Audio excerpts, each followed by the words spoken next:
감사합니다.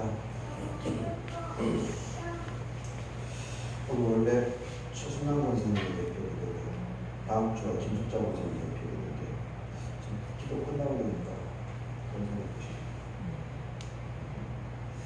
네. 감사합니다.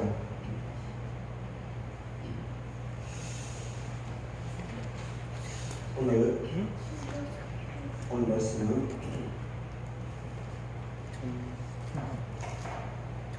구약은 이사야서 65장 17절 25절까지, 요한계시록은 서신서는 요한계시록 26장 1절 7절, 복음서는 누가 13장 22절로 30절까지입니다.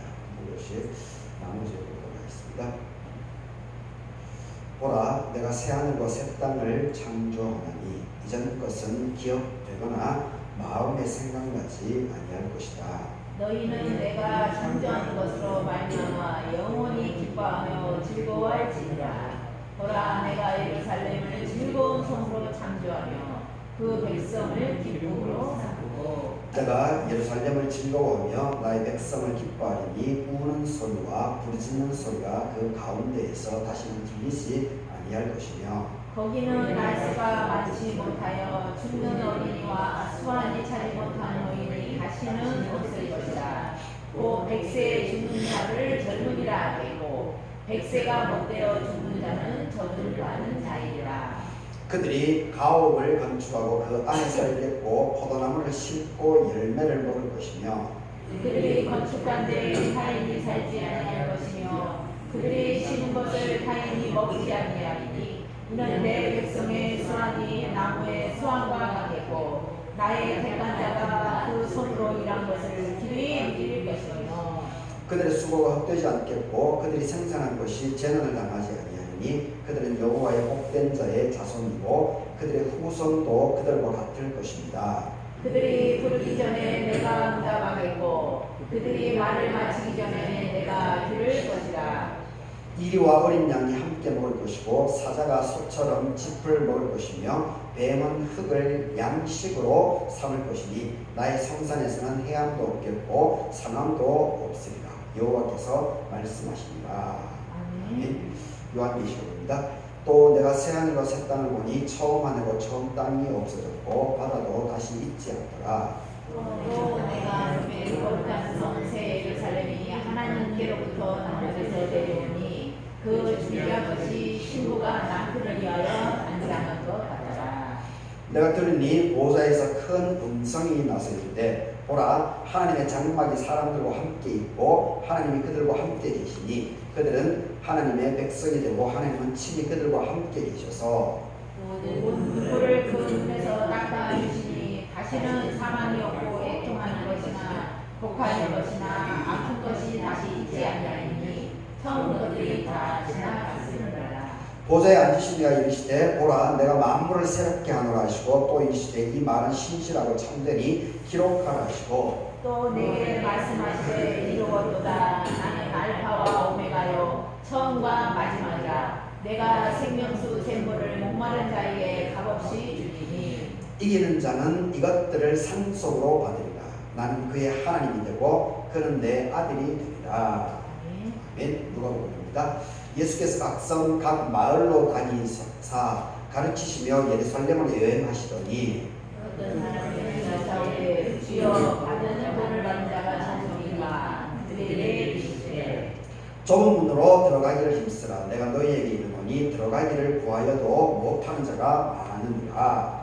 집주인이 말을 한번 하는 후에 너희가 밖에 서서 문을 두드리며 주여 열어주소서 하면 그가 대답하여 이르되 나는 너희가 어디서 온 자인지 알지 못하노라 하나니 그때 너희가 말하되 우리는 주 앞에서 먹고 마셨고 주는 또한 우리의 길거리에서 가르치셨나이다 하나. 그가 너희에게 말하되 나는 너희가 어디에서 왔는지 알지 못하노라. 행하는 모든 자들아 나를 떠나가라 하니라.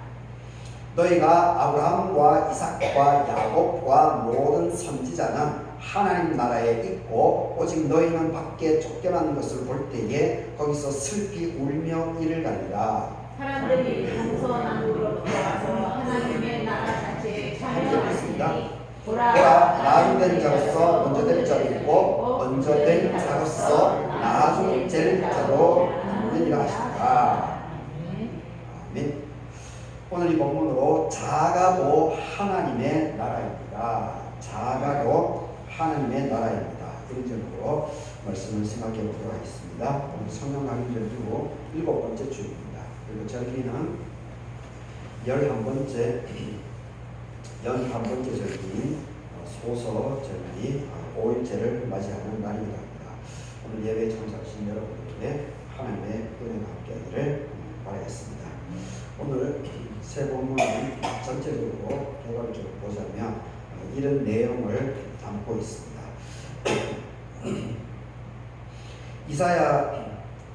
이사야하고 요한계시록이 새하늘과 새 땅의 개념을 동일하게 사용하고 있습니다. 요한계시록이 이제 나중에 쓰여졌기 때문에 요한 사도가 그 이사야 선지자가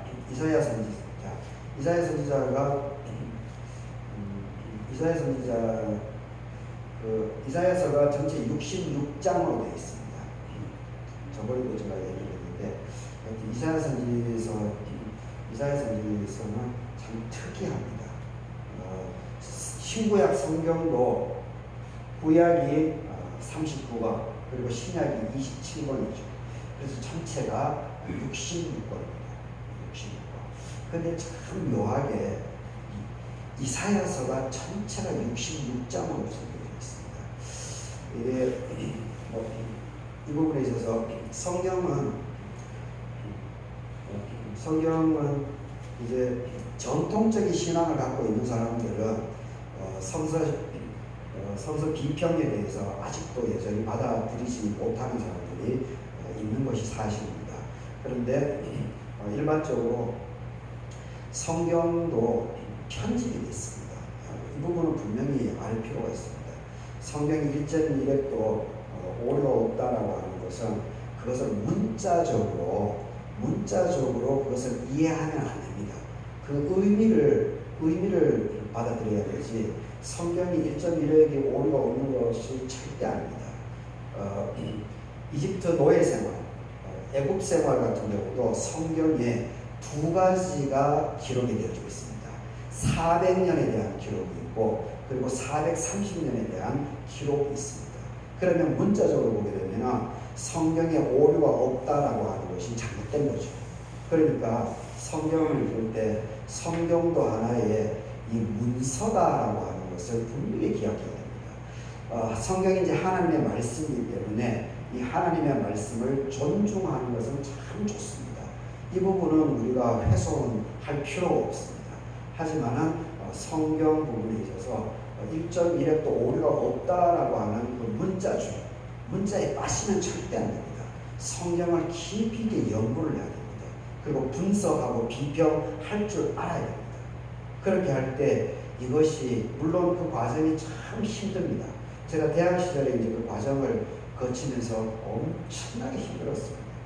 그런데 그런 과정들을 거치고 이제 갈기에서 단독 목회를 하면서 성경을 이제 제 스스로 물론 이제 주석들도 보죠. 그리고 참고 자료들도 많은 선배들이 쓴 설교문도 듣고 읽고 이것저것 책들도 보고 그러면서 제 나름대로 이제 설교문을 만들어야 되기 때문에 그런 과정을 통해서 제가 많이 이렇게 이제는 상당히 이렇게 성경에 대한 그런 이해폭이 상당히 좀 넓어져 가고 있는 것이 사실입니다. 이 젊은 시절에 그 방황하던 그리고 알지도 못하면서 성경에 대해서 거부하고 기독교 문화에 대해서 이렇게 안 좋게 안티를 딴지를 걸었던 이런 부분들에 대해서 제가 많이 이제 성찰을 하고 있습니다. 달기 생활을 하면서 기독교가 참 정말 대단하구나 그런 생각을 점점 하고 있습니다. 그래서 오늘 제 본문은 이사야서는 새하늘과 새 땅을 약속을 하고 있습니다. 그리고 요한계시록에서는 바로 이 새하늘과 새 땅에 대한 이 약속이 반드시 이루어진다라고 말을 하고 있습니다.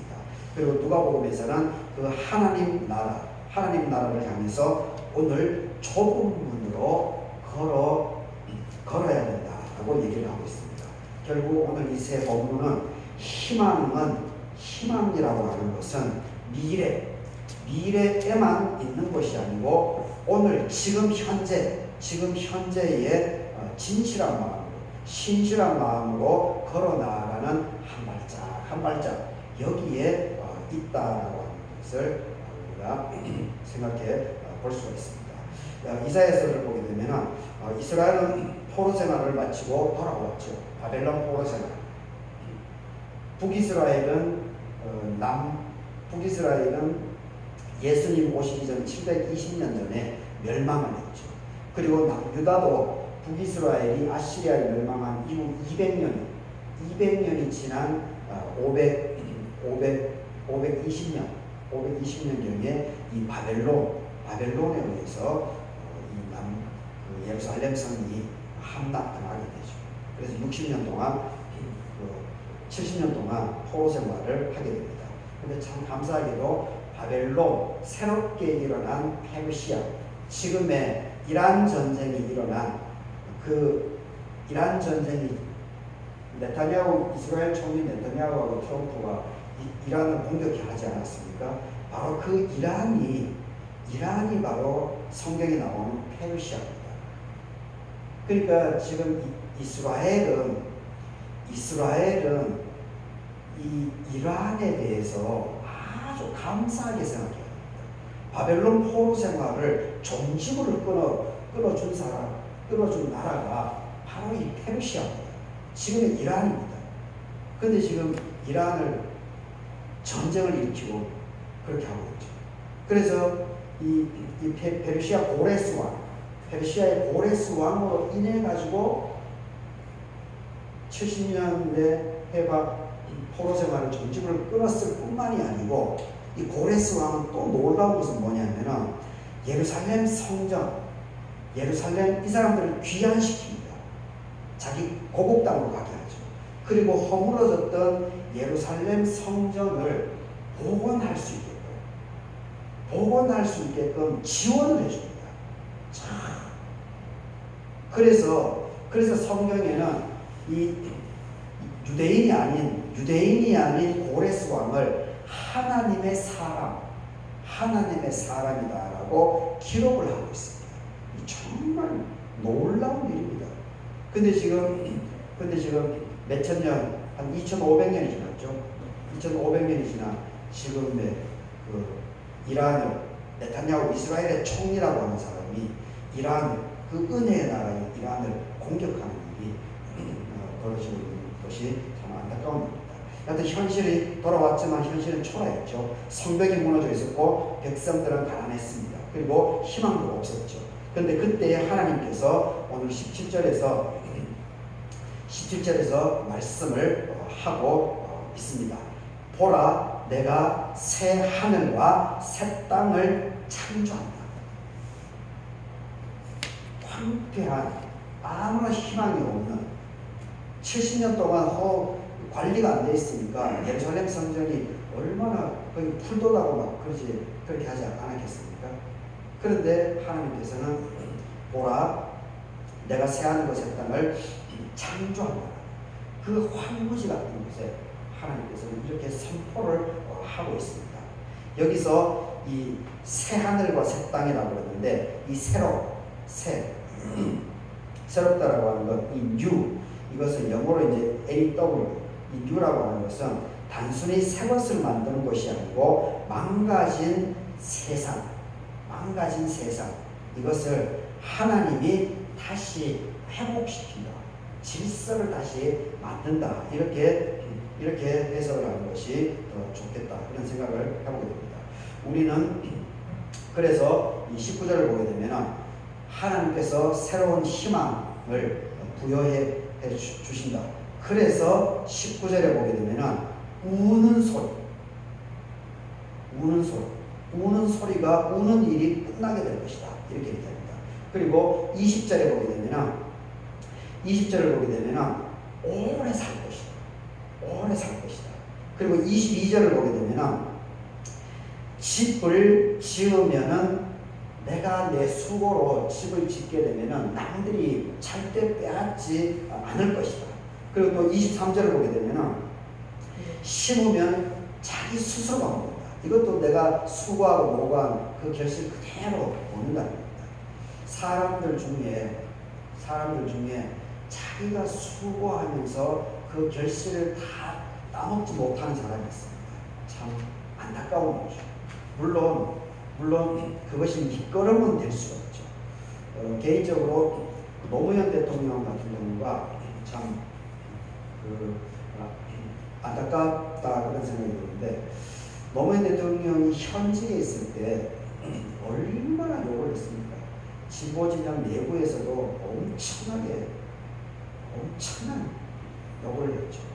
그런데 노무현 대통령이 그 5년 임기를 다 수행하고 나서 처음으로 시골로 가지 않습니까? 그것도 자기 고향으로. 근데 고향으로 갈 때 그때도 보십시오. 그 얼마 되지도 않는 그 집터를 가지고 아방궁을 짓는다고 얼마나 난리 법석을 피웠습니까? 얼마나. 그게 무슨 아방궁입니까? 그리고 또 거기 대통령이 봉화마을에 가지고 마을 전체를 멋있게 가꾸어 나가죠. 멋있게 가서 수로 그 막 오물 있고 농촌이니까 농약병이라든지 비닐 이런 것들이 막 그 냇물에 많이 있지 않습니까? 제가 왔을 때 초반에도 갈개에 저 풍천에 돼지, 검정돼지 죽은 사체가 떠다녔습니다. 근데 지금 많이 정비가 됐죠. 많이 정비. 그리고 풍천에 거기 봄에 피는 벚나무가 심어져 있죠. 그 벚나무 왜 심어진지 아세요? 이완주 남원시장 때 제가 마을 총무할 때 맨날 1월 초에 그 아양면 그 면보 와서 시정보고를 면에 다 와서 하는가 봅니다. 그래서 그때 이완주 시장이 왔길래 제가 손을 들고 두 가지를 제안했습니다. 두 가지. 저 풍천이 따듬어진 이유입니다. 따듬어진 이유. 그 풍천 옆에 이제 막 돌 뭉텅이를 쭉 해놨죠. 그전에는 거기 막 쑥대밭이었죠. 막 사체가 떠다니고 막 그렇게. 근데 그것을 이제 정비를 쫙 다 하니까 너무 멋있더라고요. 그래서 제가 이제 아쉬운 게 뭐냐면 백전 갈 때, 함양 갈 때 벚나무들 봄에 얼마나 멋있습니까? 그래서 이완주 그 남원시장에게 제가 두 가지를 제안했습니다. 풍천에 벚나무를 좀 심어달라고. 그리고 또 한 가지는 그 길이 따듬어졌기 때문에 이 지리산 둘레길에서 지금 이 고분, 지금 이 유네스코가 등재가 됐죠. 이제는 여기에 자전거도로를 좀 활용하게끔 중간중간에 쉼터도 좀 만들어달라. 이렇게 두 가지를 제안했습니다. 그런데 이제 벚나무 부분이 실행이 곧바로 됐습니다. 곧바로. 그리고 그 이듬해에 또 곧바로 됐는데 그건 이제 풍천 이쪽, 우리 아영 쪽만 이제 벚나무를 쫙 심었더라고요. 그래서 제가 그 이듬해인가 또 제안을 또 어떻게 했는가 하면 반대쪽 인월 쪽도 벚나무를 좀 심어달라고 그렇게 제안했습니다. 그래서 풍천 양쪽에 벚나무가 심겨졌습니다.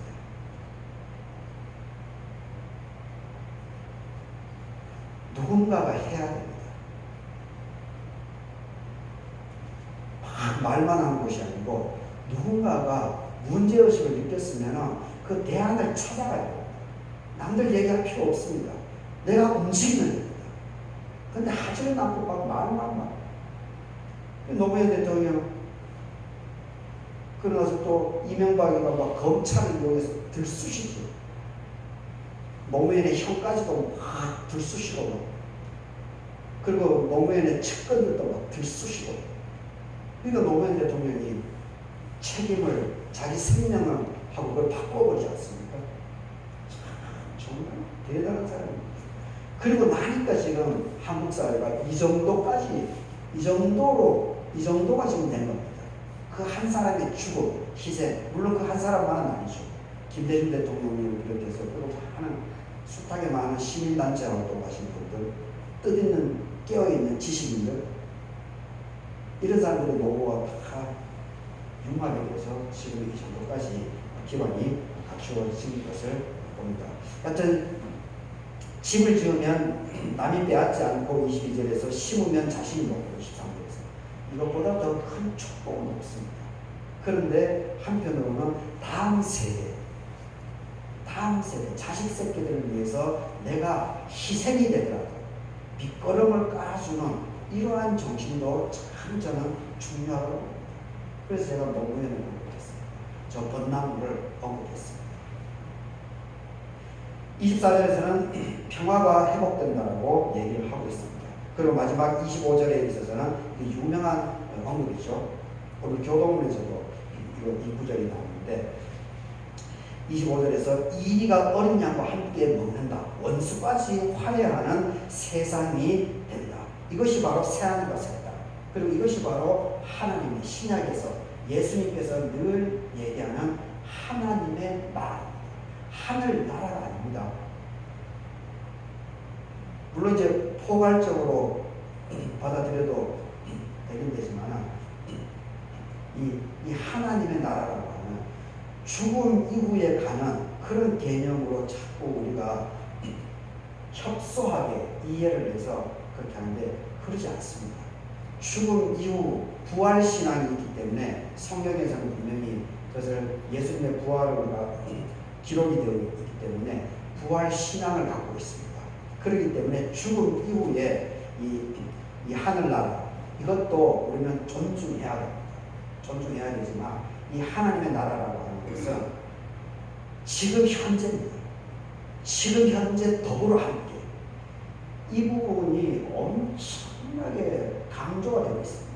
그런데 이것을 다 강조를 하지 않습니다. 이것을 강조하게 되면 무슨 현상이 벌어지는가 하면 현실 권력, 현실 정치 권력자들, 그리고 경제 권력자들, 그리고 카르텔, 지식인들, 언론인들, 이런 기존 체제, 이런 사람들하고 갈등이 반드시 벌어집니다. 문제의 지적을 합니다. 성경에 이렇게 되어 있으니까 이렇게 해야 된다라고 이 하나님 나라 현실을 변화시키려면 갈등이 납니다. 그러니까 교회 좀 규모가 있는 교인 숫자가 많은 이런 교회 목사들은 이것을 쉽게 함부로 언급을 못합니다. 안 하는 것이 아니고 못합니다.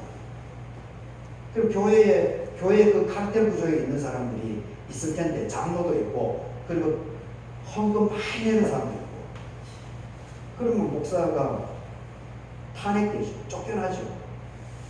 목회자 쫓겨나는 게 비일비재 아닙니다.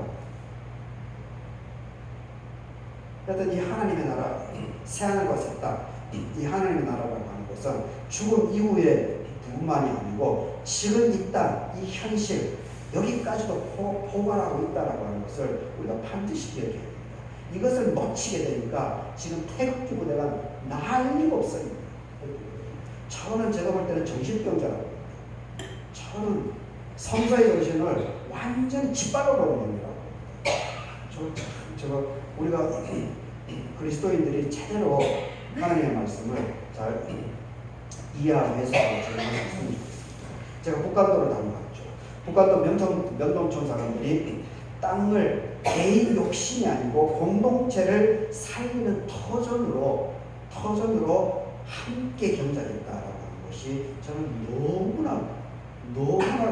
너무나 감동적이었습니다. 그리고 놀랐습니다. 함께 농사짓고 함께 학교를 세우고 1910년대 그 시절이니까 학교도 세우고 교회까지도 세웠습니다. 하나님 나라라고 하는 것이 바로 그렇게 한 사람의 욕심보다 공동체의 생명을 먼저 세우는 것이 바로 이 하나님의 나라다라고 하는 것을 우리가 기억해야 됩니다. 갈개교회는 전교인이 이제 8가정 13명입니다. 최순남 권사님이 저에게 이제 제가 부임해서 갈개교회 역사 자료들을 초반에 이제 사진이나 이런 걸 교회 역사 발자취를 계속 지금도 모으고 있습니다. 아르바람에서 계속 지금도 모으고 있는데 그때 이제 교회 71년도에 나온 교회 그 총회에서 발간한 교회 연감집을 저에게 주셨습니다. 참 그 아주 요긴하게 쓰고 있습니다. 그리고 한 달 전, 2달 전인가? 2달 전에는 총회에 역사 기록을 하는 그 부서가 있습니다. 총회에. 그 직원은 아닙니다. 그냥 봉사진인데 그게 익산에 있는 이종범 목사님, 선배 목사님이 그걸 하고 계신데 제가 이제 페이스북에 글을 워낙 많이 쓰기 때문에 어느 날 우리 교회 이것을 이제 좀 쓰게 됐습니다.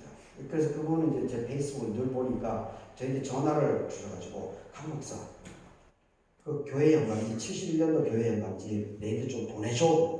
그래서 제가 이제 보내드렸죠.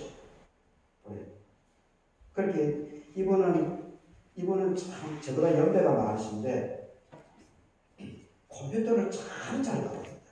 저는 컴퓨터를 아는 부분만 다루는데 이분은 이 소프트웨어 프로그래밍까지도 이렇게 다 이렇게 하시더라고요. 그래서 이제 이분이 이제 교회 연감지 그것을 전부 다 일일이 다 스캔해가지고 이 웹사이트에 올려놨습니다.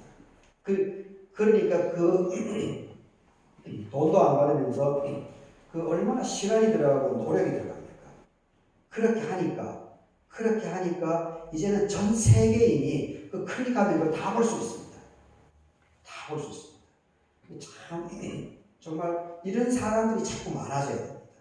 이런 사람들이 자꾸 막 머리로 계산하고 막하게 이속을 따지고 물론 이속을 철저하게 따져야 돼요. 이속 뱀같이 지혜로워야 되기 때문에 이속을 정확하게 따져야 됩니다. 그럼에도 불구하고 믿음이라고 하는 것은 이 성수이라고 하는 것은 그것을 넘어가는 거죠. 승화시켜내는 거죠. 거기 빠지는 것이 아니고. 그래서 여튼 그 영감집에 그 208명이 기록되어 있습니다. 208명이 71년도에 여기 지금 이 터입니다. 지금 이 터. 두 번째 흑집. 그때도 교회는 여전히 이 자리였습니다. 건물은 지금 이것보다 더 열악했죠. 환경은 더 좋아졌지만은 현실은 참 안타까울 뿐입니다. 갈개마을 역시 농촌 현실과 고령화 흐름을 피해갈 수가 없었습니다. 갈개교회에서 어느덧 21년째 목회하는 저의 책임이 이제 점점 더 커져가고 있습니다. 연합교회 학교가 올해 1월에 생겨서 감사할 뿐입니다. 여전히 고령화는 심각한 수준입니다. 하지만 분명한 것은 하나님은 사람의 계산보다 신실함을 보고 있다는 것입니다. 하나님은 숫자보다 믿음을 보고 있다는 것입니다. 하나님은 진실하게 기도하고 협력하고 교회를 알뜰살뜰하게 살피면서 묵묵하게 자신에게 주어진 일을 감당하는 바로 그 한 사람, 바로 이 한 사람을 통해서 새하늘과 새 땅, 하나님 나라를 이뤄낸다라고 하는 이 사실을 분명히 여러분들이 기억할 수 있기를 바라겠습니다. 그것이 바로 축복입니다. 그렇게 할 때 여러분이 복받고 여러분 가정이 하나님의 은혜, 축복의 통로가 되고 여러분들의 자녀 손들을 통해서 엄청난 역사가 반드시 일어나게 있습니다. 어제 제 둘째 누님 첫째 유경이가 결혼을 했는데 사실 어제 제가 이것저것 오늘 준비도 하고 그리고 그 유경이 결혼식 하면서 이 할머니 때부터 지금 그때까지 그러니까 저희 입장에서 할머니, 부모님, 저 그리고 아랫세대 이 4세대 이 안동 집안 이 부분이 엄청나게 막 몰려오는 겁니다. 그래서 제가 사실 오늘 잠을 못 잤습니다. 그래서 목이 막 칼칼한데 그 할머니 때부터 내려오는 그리고 미국 그 할머님이 이제 저희가 이제 고모가 3명 그리고 아버님이 막둥이 됐었는데 이 큰 고모님만 생존하고 둘째 셋째 고모님은 어릴 때 홍역을 갖다가 돌아가셨죠. 그래서 이제 큰 누님 고모하고 이제 아버님만 5대 독자 아버님만 생존하셨었는데 근데 그 고모님의 삶이 참 기구합니다. 기구해. 23살에 이혼당해가지고 그 산골짜기에서 여자 호르몬으로 그 미국에 가 있는 그 아들하고 그리고 저를 전도하신 우리 고종 사촌들이 이 2명 놓고 이혼당한 겁니다. 그 애들 찌끄만할 때 초등학교도 거의 안 들어가고 그때예요. 그래서 애들을 키우려고 여인 혼자 지게를 지고 산에 가서 나무 해가지고 그 시댁 마을에서 근데 그 고모가 그래서 이제 아버님이 이제 애들 이제 초등학교는 그 시골 마을에 있었습니다. 옛날 말마다 다 있었습니다. 근데 중학교는 거기 없죠. 풍산 중학교밖에 없었으니까 한 5km 떨어진대. 그래서 그 누님하고 형님을 그 아버님이 키우셨습니다. 우리 집에서 2명. 그래서 중학교. 그리고 이제 그 고등사촌 누님이 고등학생 되니까 이제 아버님이 저의 입장에서는 고모죠. 우리 고모를 버린 남자. 아버님이 그 양반이 그 양반을 찾아가지고 당신 새끼니까 당신이 키우라고 이제. 당신 딸내미니까 딸내미하고 아들 2명 애들 컸으니까 여기서 내가 중학교까지 키웠으니까 이제는 당신이 하라. 그래서 이 고종 사촌 누님하고 형님이 중학교 마치고 이제 서울 이분 공무원이셨습니다. 공무원. 서울에 이제 고등학교를 다니고죠.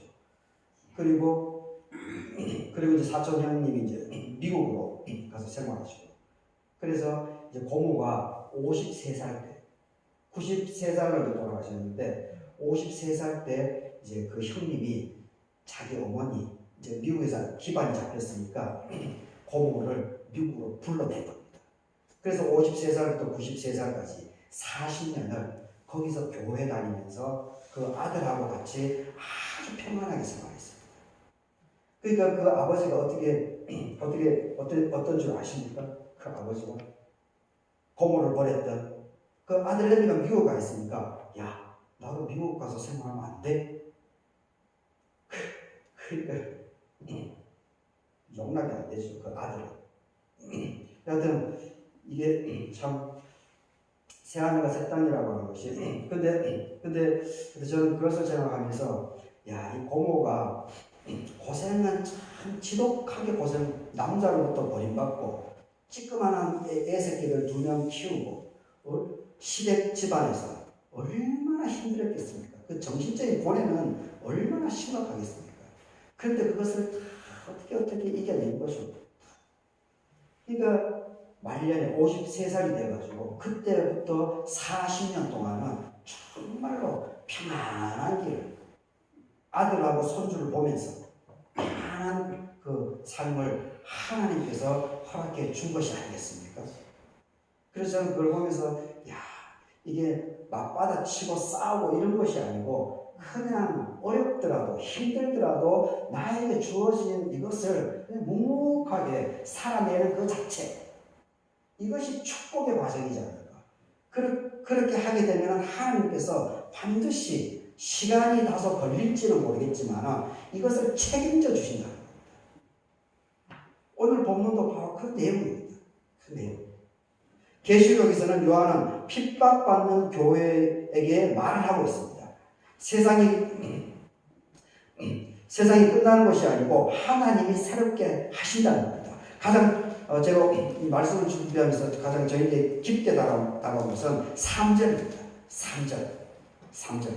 하나님이 그들과 함께 계십니다. 하나님이 우리와 함께 있다는 겁니다. 지금 여기 지금 여기에 요셉에게 모세에게만 있는 것이 아니고 아브라함에게만 있는 것이 아니고 여기에 지금 여기에 여러분 스스로 신나는 집사님과 함께 라헬이 저기 누워있지만 라헬이하고 함께 있다는 거예요. 이게 중요한 거예요. 이것을 적용해서 곧바로 나에게까지 받아낼 줄 아는 이것이 있어야 됩니다. 근데 또 목사가 저런 말 하니 그냥 튕겨버리고 그러면 그렇게 돼버립니다. 인생은. 근데 하면 그렇구나. 내가 지난주에 언제 이런 일이 있었는데 저 말이 맞네. 저 말이 저것을 얘기하는 건가? 이렇게 될 때 그 사람이 성숙하게 됩니다. 그 사람에게 하나님의 은혜가 임합니다. 귀신이 왔다가 7개로 사라집니다. 그걸 알아야 됩니다. 자꾸 머리만 굵어지고 생각은 많이 해야 되지만 이게 자꾸 머리에 빠지게 되면 삶을 살아내는 것이 중요한 것이지, 그리고 감당하고 책임지고 이런 것이 중요한 것이지 자꾸 말만 막 절대 오래 못 갑니다. 교회의 가장 큰 축복은 건물이 아닙니다. 사람 숫자가 아닙니다. 하나님이 함께 계시는 그 자체가 중요합니다. 2-3명이 모인 곳에 내가 너와 함께 하시겠다라고 하지 않습니까? 근데 우리는 지금 3, 4, 5, 6, 7, 8, 9, 10, 11, 11명이 모였습니다. 11명. 2-3명이 있어도 함께 하는데 11명이 모였으니까 하나님께서 엄청나게 있는 거 아닙니까? 감사할 줄 알아야지. 근데 이 할망구들만 모여가지고 이 갈대교회가 어떻게 되겠어? 그렇게 생각하면 그렇게 됩니다. 그럼에도 불구하고 주여 우리가 이렇습니다. 그럼에도 불구하고 이렇게 합니다. 바싹 달라붙어가지고 하나님께 그렇게 하면 길이 열리게 돼 있습니다.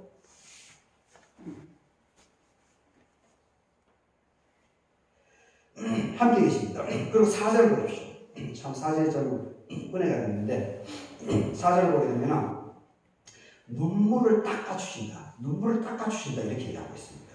성경에서 하나님이 직접 눈물을 닦아주신다는 이 표현 얼마나 참 따뜻하지 않습니까? 하나님이 함께 하시는 것을 우리가 느낄 수 있는 이 성경 구절 아닙니까? 위로하고 힘이 되죠. 여러분들은 평생 농사를 지으면서 눈물을 많이 흘리셨을 것입니다. 가난 때문에, 그리고 자녀들 때문에, 그리고 남편 때문에, 병 때문에, 그리고 교회가 자꾸 숫자가 적어지고, 그리고 동서갈 교회가 분열되어서 서로 미묘한 갈등, 경쟁, 이런 것들이 있는 것이 사실이 아닙니까? 이런 것들의 긴장감, 교회가 한 개 있으면 긴장할 필요가 없죠. 근데 교회가 2개가 있으니까 미묘한 그 긴장감. 저도 이것을 자꾸 그때그때 계속 극복하려고 하는데 여전히 이렇게 밑바닥에서 이렇게 가끔씩 치고 올라올 때가 있습니다. 그럴 때마다 아이고 주여 그렇게 하는데 참 아직 저도 이제 멀었죠. 이게 다 훌훌 털어보고 자유로워야 되는데 그리고 마을 사람들을 떠나보내면서 또 많이 우셨을 겁니다. 어제 내촌 때 어르신 문상을 다녀왔죠. 한 분이 내촌댁을 끌어안고 눈물 흘리던 것을 기억합니다. 하나님께서는 그 눈물을 잊지 않고 반드시 기억할 것이다 라고 저는 생각합니다. 이 마지막으로 누가복음은 사람들에게 묻고 있습니다. 23절을 보십시오. 구원받은 사람이 적습니까? 주여 구원을 받은 자가 적으니까? 이렇게 제자가 질문을 합니다. 예수님은 숫자를 말을 하지 않습니다. 적습니까?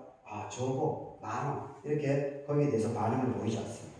대신 24절에 어떻게 반응합니까? 예수님께서는 좁은 문으로 들어가기를 힘써라. 그냥 좁은 문으로 들어가라 이런 것이 아니고 좁은 문으로 들어가기를 힘을 써라. 힘을. 의지를 가지고 그쪽 길을 선택해 나가라. 거창고등학교 10가지 10가지 계명이 있죠. 그 중에 하나가 바로 이겁니다.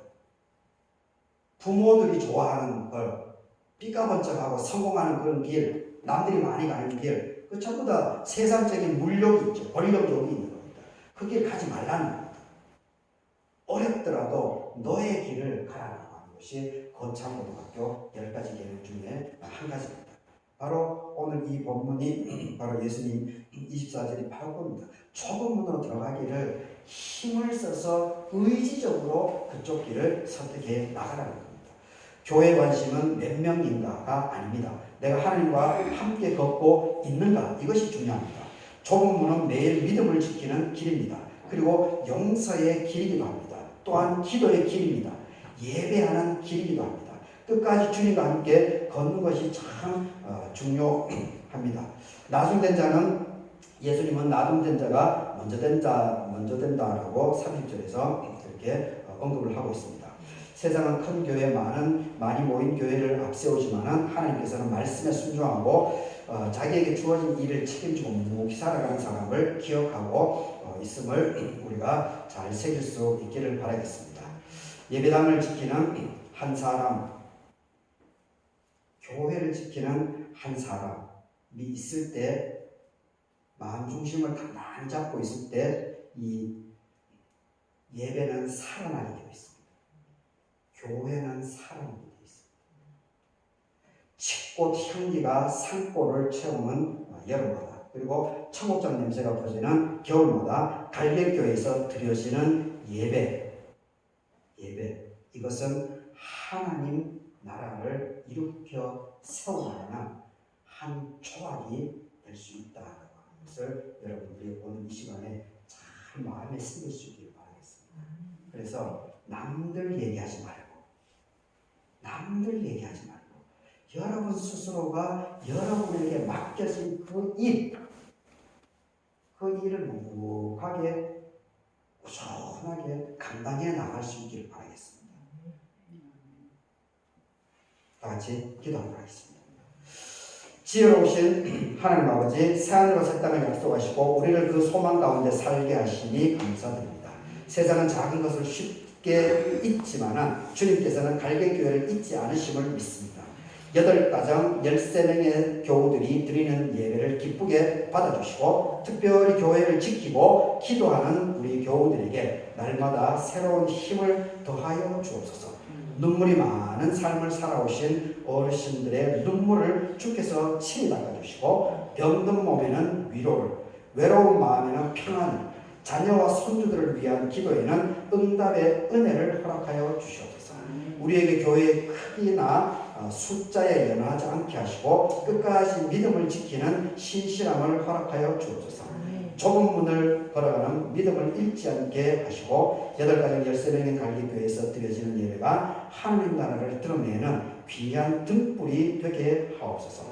다가올 갈개교회 100주년을 사람의 계획이 아니고 하나님의 은혜로 준비하게 하시고 우리가 발딛고 사는 이 터전인 갈개 마을에, 그리고 아영면에, 남원에, 전북에, 대한민국의 한반도에, 지구별 가운데 복음의 불빛이 오래도록 꺼지지 않게 하옵소서. 예수 그리스도의 이름으로 기도드립니다. 아멘. 이 말씀 따라 사는 동안 지치지 않게 하시오. 이 말씀 따라 사는 동안